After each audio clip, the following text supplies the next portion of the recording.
Ponto de controle. O ponto de controle, ele está totalmente ligado à questão do volume. E quando a gente pensa em compra e venda, né, movimentação do preço não acontece se não tiver isso, e se não tiver volume suficiente para movimentação para cima ou para baixo, fica difícil, né? Não acontece simplesmente. E aí existem vários indicadores e o volume ele auxilia demais. Ver uma exaustão do movimento, ver o início de uma pernada mais forte, né? Tanto faz para cima ou para baixo. O volume é que vai determinar isso. Existe o OBV, existem vários indicadores nas ferramentas, né? Tanto pagas quanto gratuitas, que auxiliam demais a você identificar essas questões. Se ainda tem volume comprador, se ainda tem volume vendedor, qual foi esse delta desse volume? Existem uma série de questões matemáticas aí. E o que é importante nesse momento é o seguinte, quando eu olho para o preço, existem regiões em que naquela região de preço houve mais um volume de compra maior do que um volume de venda ou igual. Enfim, essas regiões de preço, elas acabam construindo, né, as resistências e os suportes. Então, existe um indicador que desde o começo, a primeira vez que eu vi, me chamou muita atenção e eu uso direto. Ele fica ali no cantinho, mas eu não deixo de olhar. E existe uma situação no mercado que é quando você tem o ponto de controle, que é onde o maior número de negociações de compra e venda daquele ativo, né, naquele tempo gráfico, foi realizado, ali ele chama de ponto de controle, certo? E esse indicador, o VRVP, ele, na minha concepção, ajuda demais. Porque ele tanto vai mostrar as regiões de volume de preço onde tem mais negociação, como ele vai mostrar aonde são as regiões que seriam regiões daquele ativo, naquele tempo gráfico muda, eu vou mostrar na prática, onde teria a mais alta, né, a alta de volume, que seria então a resistência, e a baixa de volume, que seria o suporte. Então vamos dar uma olhada no gráfico, começar pelo gráfico do Bitcoin no tempo diário, né? E aí você vê aqui no canto, ó, essas marcações do verdinho, o volume de compra, e do vermelhinho, o volume de venda, né? E eles vão formando essas nuvens, que você pode controlar, inclusive aumentar ou diminuir isso, né? Tanto a grossura quanto quanto ele preenche da tela, que vão ser as regiões de preço, olha, vou pegar aqui que está mais claro, ó, as regiões de preço onde teve mais negociação. Então você vê que essa região, certo? Deixou essa mancha aqui no indicador, e essa linha branca aqui, não fui eu que coloquei, é o próprio indicador que, olha, eu vou mexendo, ela vai subindo e vai diminuindo, ó. E se eu mudar o tempo gráfico, vou botar no 4 horas. Vai ter outra região, tá vendo? E o que é importante aqui é o seguinte. Esse ponto de controle aqui, onde tem a maior volume aqui, ó, eu deixo marcado para que ele me mostre uma linha vermelha. Então, se nós olharmos o Bitcoin nesse momento, e várias altcoins, se você olhar uma por uma, como eu faço varredura diária, né? E hoje eu estou gravando no sábado, a parte da manhã foi só olhar gráfico de, sim, um monte. Diário, 4 horas, algumas olhei outros tempos gráficos semanal, né?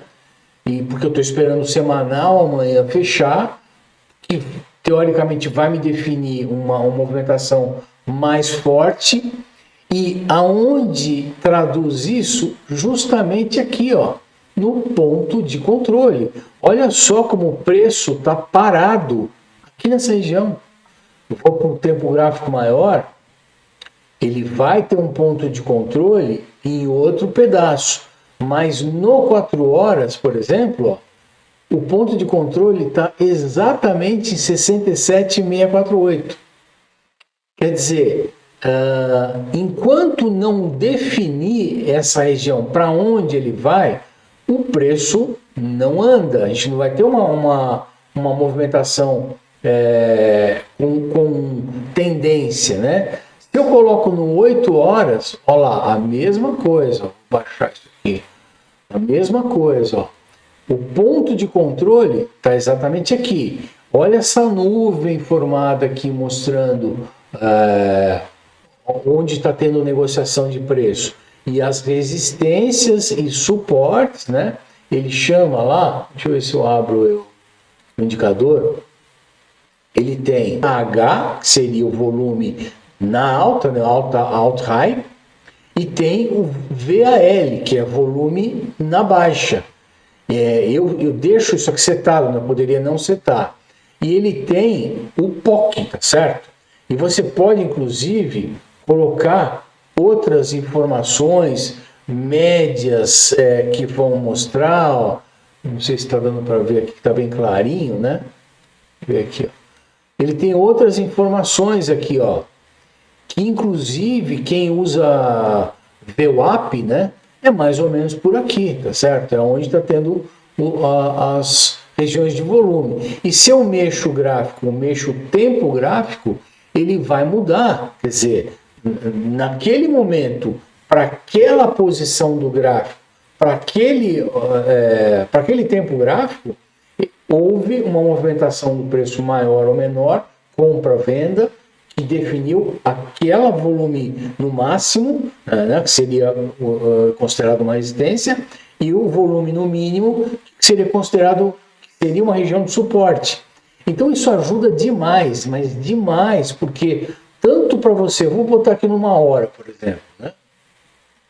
Vou tirar essas linhas, que para mim elas não são tão agradáveis. Então eu vou botar numa hora. Olha só o volume numa hora, certo? Me mostrando um POC exatamente ali no 67, mostrando uma resistência no 69 e um suporte em 67. Só que eu tenho uma agulhada aqui para baixo, ó, eu tenho os picos de volume aqui mostrando exaustão desse movimento de baixo, enfim. Então, como é que eu vou usar aqui? Se eu for fazer uma entrada numa moeda, eu vou usar esses pontos como stop ou como alvos, e eu posso ir movendo entre tempos gráficos para ver como é que isso se comporta, certo?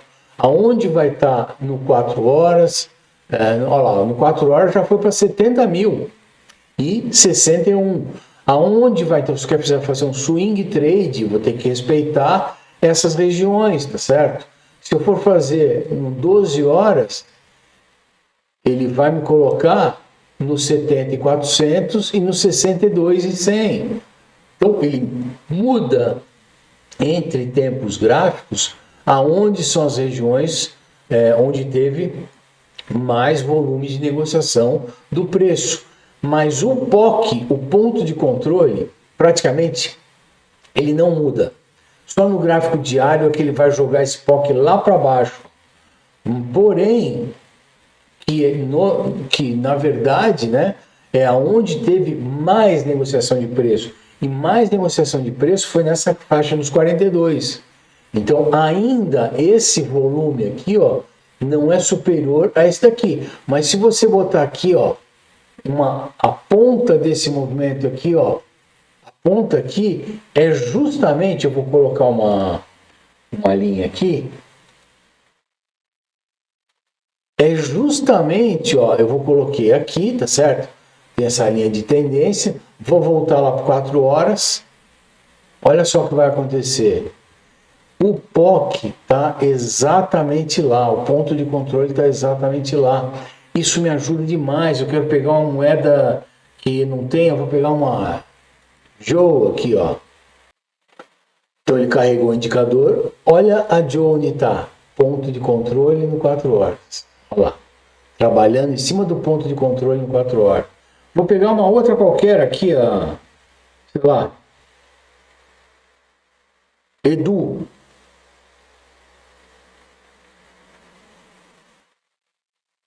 Olha o ponto de controle onde está. Está trabalhando abaixo dele. Então, para mim, aqui, está trabalhando no suporte. Se ele perde aqui, é short. Então, dá para usar isso demais como referência. Vou pegar uma outra moeda qualquer aqui, ó, HBAR. Pegar uma outra moeda aqui, ó, CKB. Olha lá o ponto de controle onde está. Então, o mercado está me dizendo o seguinte, vou pegar uma NIR, moeda mais consolidada. Quanto mais consolidada, mais próximo do ponto de controle elas estão, porque elas têm um gráfico meio parecido entre Bitcoin e Ethereum, né? Vou pegar Ethereum, como é que está isso aqui, ó, ponto de controle. Olha lá o ponto de controle de Ethereum, marcado no 4 horas. Então, o que eu quero dizer com isso? Primeiro que, a partir daqui, essa movimentação, por ela estar cada vez mais fazendo inside bar, né? Vou botar no gráfico diário aqui, ó. Ethereum está fazendo inside bar aí há vários dias, né? Faz um movimento para cima, um movimento para baixo, tal. Ó, o POC de Ethereum no diário já é a faixa de 2.900, né? Porém, se você ver depois onde tem muita movimentação, é aqui onde nós estamos, ó. É aqui onde nós estamos. Então, o que eu uso aqui, né? O que eu vou usar nesse caso aqui, ó? Como ela está tendo movimentação e poucas, para mim significa que esse preço ele vai ter, ele tanto faz no Ethereum, no Bitcoin, em várias moedas, ele vai ter um movimento mais explosivo a partir de agora, ou para cima ou para baixo, certo? Porque se ele está num ponto de controle, ele fica lá trabalhando, vendedor, comprador, vendedor, comprador, vendedor, comprador, um vende, outro baleia acumulando, tá certo? Ou distribuindo. Vai chegar uma hora que isso daí não vai ter jeito, alguém vai ganhar. Ou os vendedores vão jogar o preço para baixo forte, ou os compradores vão comprar mesmo e acabou. Então, essa movimentação no ponto de controle, ela me ajuda a, fica ligado, presta atenção, porque daqui ele vai para cima ou para baixo com força. Então, para abrir scalp é legal, para abrir swing trade, te dá base de preço, te dá stop, te dá alvo. Então, esse indicador VRVP, e se você não quer usar o VRVP, né? Você quer usar um indicador que seja grátis. No próprio TrendViews grátis, se não me engano, ele tem aqui, você marca uma região, ele fala, olha lá, ele coloca para você. Então, olha o POCzão dele aqui, ó. Então, existem várias formas de você usar, vários nomes, mas o princípio da coisa é o mesmo, né? O princípio da coisa é o mesmo. Aonde está tendo mais movimentação de preço. Então, é bom usar isso aqui, isso ajuda e eu uso direto.